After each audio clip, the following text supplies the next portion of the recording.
السلام علیکم۔ استقبال ہے آپ کا آسان اردو شاعری کورس کلاس نمبر 12 میں۔ آج ہم سمجھیں گے کہ مثنوی اور قطعے میں کیا فرق ہوتا ہے۔ حضرت شیخ سعدی شیرازی رحمۃ اللہ تعالی علیہ کی نظم کے یہ اشعار دیکھیے۔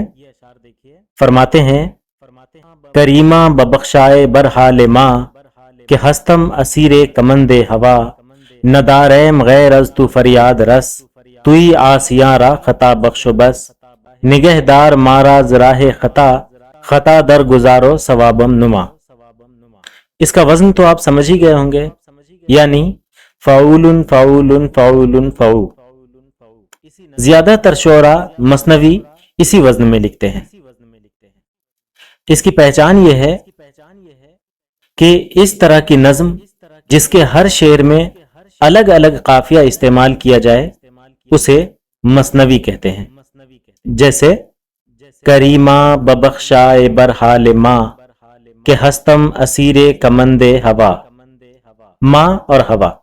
اچھا، اگلا شعر دیکھ لیتے ہیں۔ نداریم غیر از تو فریاد رس، توی آسیاں را خطا بخش و بس۔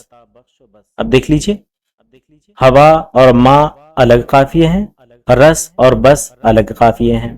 نگہ دار ماں راز راہ خطا، خطا در گزارو ثوابم نما۔ اس میں خطا اور نما یعنی ہر شعر میں الگ الگ قافیہ استعمال کیا جاتا ہے مثنوی میں۔ آپ غور کریں گے تو سمجھ لیں گے۔ اچھا جی، اس کے مقابلے میں آتا ہے قطع۔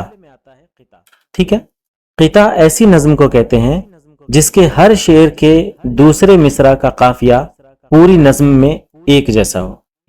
جیسے عزیزو رفیقو میرے دوستو، میری بس یہی آپ سے عرض ہے، خدا اور نبی سے محبت کریں، یہ ہر ایک مسلمان پر فرض ہے، حقوق العباد آپ پورے کریں، یہ بھی زندگی کا بڑا قرض ہے۔ اس میں غور کیجئے، ہر شعر کا دوسرا مصرع مقفع ہے اور عرض، فرض اور قرض قوافی ہے۔ یہ قافیے بالکل ایک جیسے ہیں، جبکہ آپ نے جو مثنوی کے اشعار دیکھے ان میں قافیے الگ الگ ہیں۔ بس یہی فرق ہے مثنوی اور قطعے میں۔